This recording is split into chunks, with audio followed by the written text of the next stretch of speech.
Josep i Maria han arribat a la ciutat. S'han passat mesos tancats a un centre a les Illes Canàries. L'estança s'ha anat allargant per la incapacitat i la inhumanitat dels partits polítics i per les seves contínues picabaralles.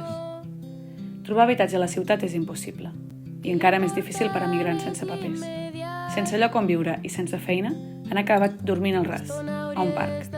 Els seus estudis universitaris i la seva formació no els han servit de res.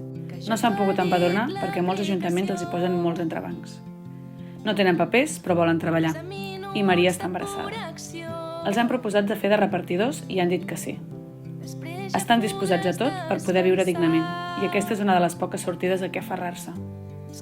Com que no tenen papers, han de treballar amb la llicència d'un altre rider. Maria n'ha trobat una que li cedeix la seva autorització de franc, però Josep només ha aconseguit una llicència d'un noi a qui haurà de pagar un percentatge de tot el que guanyi. Els han deixat una bicicleta i n'han comprat una altra molt barata a Wallapop. També han hagut de comprar l'equipament, ja que l'empresa no els dona ni la motxilla. Les bicicletes no són elèctriques i, per tant, ells estan en desavantatge amb altres companys. Es fan un tip de fer serveis perquè per aconseguir un sou mínim cal fer moltes hores i tenir sort.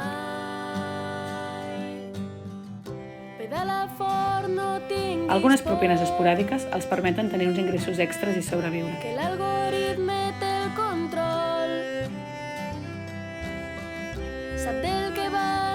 S'acosta el dia del naixement, però continuen treballant tots dos. Maria fa menys serveis perquè tot li costa molt més.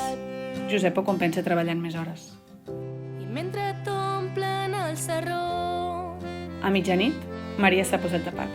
Han avisat una ambulància, però com que el parc on dormen està tancat, els serveis mèdics no hi poden arribar. Ha parit amb l'ajut de tots els que dormen allí. Tothom s'ha activat i durant tota la nit els han acompanyat i ofert i ajudat tot el que han pogut. De bon matí, quan ha obert el parc, els han pogut portar a un hospital i després d'un reconeixement mèdic els han donat l'alta tots dos, mare i fill. La notícia s'ha escampat pel món rider, per tota la ciutat a través de ràdios i diaris. Els col·legues els han aconseguit trobar una habitació i instal·lar-se uns quants mesos. Gràcies a la notícia, molta gent ha conegut millor la feina del rider. I ara, quan han sabut en quines condicions treballen, la majoria dels clients els tracten millor.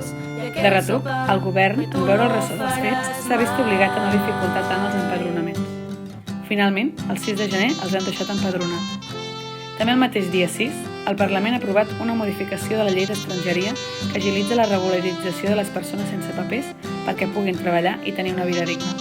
Coincidint amb això, les empreses dels riders han fet un primer pas i han decidit facilitar a tots els repartidors l'equipament mínim per treballar.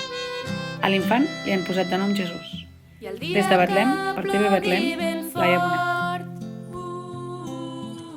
Tindràs més feina, quina sort,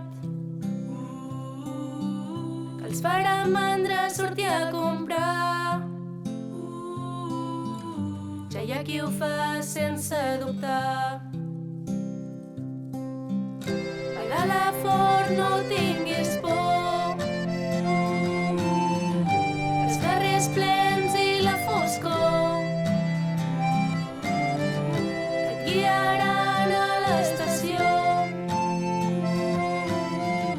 El darrer tren xiula de fons i et portarà a la ciutat on tens un pis sota el terrat, d'on la parella t'ha trucat, que avui tot s'ha precipitat. I penses com tu podràs fer demà, tu necessites pedalar, perquè el menut que ha d'arribar també s'haurà d'alimentar. Pedala fort, no tinguis por, els carrers plens i la foscor, que l'important és l'immediat. Fa estona hauries d'haver arribat.